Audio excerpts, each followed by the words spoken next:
Assalamualaikum warahmatullahi wabarakatuh. Yang terhormat Ibu Febrianti Darnis, SST MKOM, selaku dosen pengampu mata kuliah Riset Teknologi Informasi dan teman-teman lain yang berbahagia. Pertama-tama, marilah kita panjatkan puji syukur kehadirat Allah Subhanahu wa Ta'ala karena telah memberikan rahmat sehingga kita dapat berkumpul pada pertemuan kali ini. Perkenalkan, nama saya Liza Febriani dengan NIM akhir 74 yang akan bertugas sebagai moderator dalam presentasi materi kelompok kami.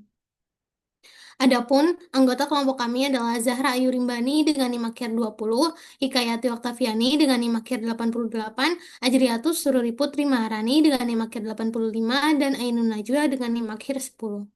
Baik teman-teman, izinkan kami mempresentasikan hasil tugas kami, yaitu terkait tugas penyusunan draft jurnal ilmiah dengan tema penelitian berbasis desain dan fundamental teknologi informasi. Judul yang kami ambil ialah evaluasi heuristik terhadap desain antarmuka website pembelajaran Sepada Untirta. Langsung saja ke pembahasan materi pertama yang akan dibawakan oleh Ainun Najwa. Kepada Ainun Najwa dipersilakan.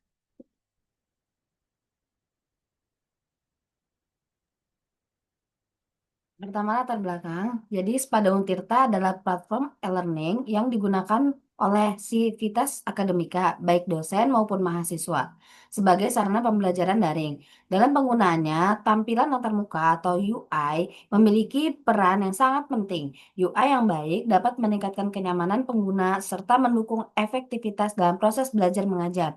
Namun, kenyamanan dan efektivitas ini tidak bisa dicapai tanpa adanya evaluasi terhadap kualitas tampilan antarmuka tersebut.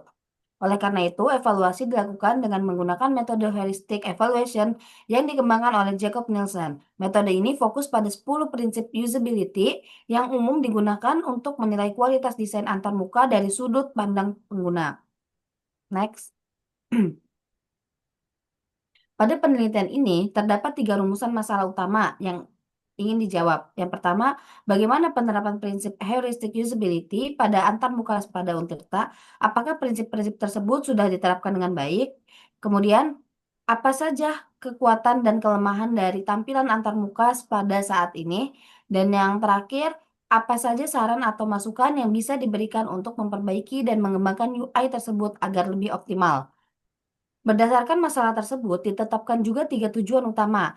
Yang pertama, melakukan evaluasi terhadap desain antarmuka Sepada dengan menggunakan prinsip heuristic usability, kemudian mengidentifikasi kesesuaian antara desain antarmuka dan prinsip-prinsip usability yang telah ditetapkan oleh Jacob Nielsen, dan yang terakhir memberikan rekomendasi atau saran pengembangan yang berguna untuk memperbaiki dan meningkatkan kualitas UI Sepada ke depannya.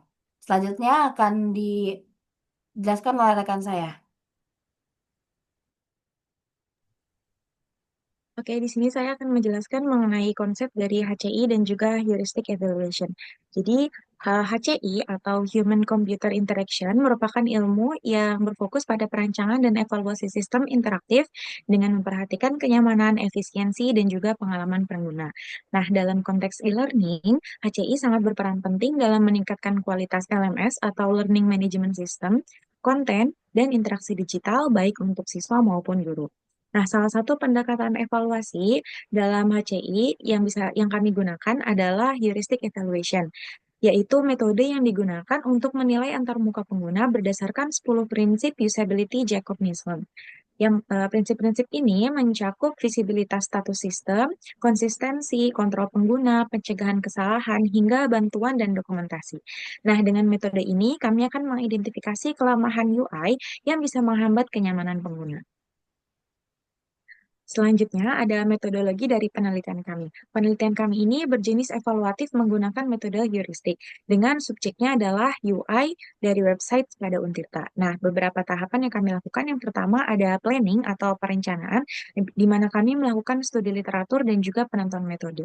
Yang kedua, ada data collecting, di mana kami mengumpulkan tampilan halaman penting dari website pada Untirta. Nah, yang ketiga, kami melakukan evaluasi heuristik yang dilakukan dengan mengidentifikasi masalah desain berdasarkan 10 prinsip Nielsen. Dan yang terakhir ada pembuatan analisis dan juga laporan, yaitu menyusun temuan, memberikan rekomendasi perbaikan, dan lain-lain. Selanjutnya, akan dijelaskan oleh rekan saya. Selanjutnya ada prinsip evaluasi heuristik Nielsen. Terdapat 10 prinsip usability dari Jacob Nielsen. Yang pertama itu visibilitas satu sistem. Sistem harus selalu memberitahu pengguna tentang apa yang sedang terjadi melalui umpan balik atau feedback yang tepat waktu. Kedua, ada kesesuaian dengan dunia nyata. Sistem harus menggunakan bahasa, simbol, dan konsep yang dikenali oleh pengguna dalam kehidupan sehari-hari. Ketiga, kontrol dan kebebasan pengguna. Pengguna harus bisa dengan mudah membatalkan, undo, atau mengulangi redo tindakan yang mereka lakukan. Keempat, konsistensi dan standar. Desain dan navigasi harus ragam dan sesuai standar yang sudah umum agar pengguna tidak bingung. Lima, pencegah kesalahan. Sistem sebaiknya dirancang untuk mencegah terjadinya kesalahan, bukan hanya memberi peringatan setelah kesalahan terjadi. Enam, pengenalan lebih baik dari ingatan. Informasi penting sebaiknya harus langsung terlihat, bukan harus diingat oleh pengguna. Tujuh, fleksibilitas dan efisiensi pengguna. Sistem harus bisa digunakan oleh pemula dan juga menyediakan pintasan bagi pengguna ahli. 8. Desain estetis dan minimalis. Desain harus sederhana dan fokus pada konten utama tanpa gangguan visual yang tidak perlu. 9. Bantu pengguna kenali dan pulih dari kesalahan. Mendiagnosis dan memperbaiki kesalahan, sistem itu harus memberikan pesan kesalahan yang jelas, bukan kode teknis yang sulit dipahami. 10. Bantuan dan dokumentasi. Jika diperlukan, sistem harus menyediakan dokumentasi atau bantuan yang mudah ditemukan dan dimengerti. Selanjutnya akan dijelaskan oleh rekan saya. Baik, terima kasih. Selanjutnya saya akan membahas hasil evaluasi kelebihan. Berdasarkan hasil evaluasi heuristik, antarmuka pada Untirta menunjukkan beberapa kelebihan penting. Pertama, status sistem cukup jelas. Contohnya saat terjadi kesalahan login. Pengguna langsung mendapat notifikasi seperti kesalahan login. Silakan coba lagi, yang memenuhi prinsip visibility of system status. Kedua, bahasa yang digunakan mudah dimengerti, baik istilah umum seperti login maupun bahasa Indonesia yang membuat tampilan lebih ramah pengguna sesuai prinsip match between system and the real world. Ketiga, navigasi sistem konsisten dan intuitif, mulai dari warna, font, hingga struktur menu, sehingga pengguna tidak kesulitan berpindah antar halaman. Selanjutnya, fitur pencarian dan daftar mata kuliah langsung tampil dalam halaman My Courses. Hal ini mendukung efisiensi akses dan memenuhi prinsip recognition rather than recall. Terakhir, halaman bantuan juga lengkap, seperti yang terlihat pada halaman helpdesk yang menampilkan kontak tiap fakultas. Ini mendukung prinsip help and documentation. Next. Selanjutnya, hasil evaluasi kekurangan. Namun terdapat beberapa kekurangan yang ditemukan. Pertama, tidak ada tombol reset atau undo redo, terutama di halaman login, yang mengurangi kebebasan pengguna untuk membatalkan atau mengulang. Tindakan ini menunjukkan prinsip user control and freedom belum terpenuhi. Kedua, validasi form masih minim. Misalnya tidak ada peringatan untuk kolom kosong atau kesalahan format input. Hal ini berdampak pada pencegahan kesalahan yang belum optimal. Terakhir, dari sisi desain, kurangnya fitur personalisasi seperti pengaturan mode malam atau ukuran font, membuat antarmuka terasa kaku dan belum fleksibel untuk semua tipe pengguna. Selanjutnya, saya kembalikan kepada moderator.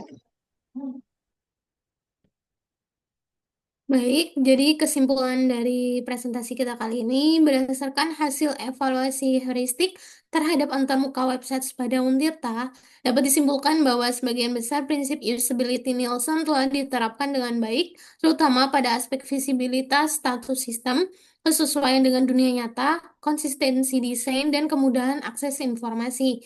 Namun, terdapat beberapa kelemahan yang perlu diperbaiki, seperti minimal kontrol dan kebebasan pengguna, serta kurangnya validasi input yang efektif pada formulir login. Evaluasi ini menunjukkan bahwa perbaikan pada fitur interaksi pengguna sangat diperlukan untuk menciptakan pengalaman pembelajaran digital yang lebih efisien, nyaman, dan user-friendly di lingkungan Sepada Untirta. Sekian penjelasan dari kelompok kami, kurang lebihnya mohon maaf. Wassalamualaikum warahmatullahi wabarakatuh.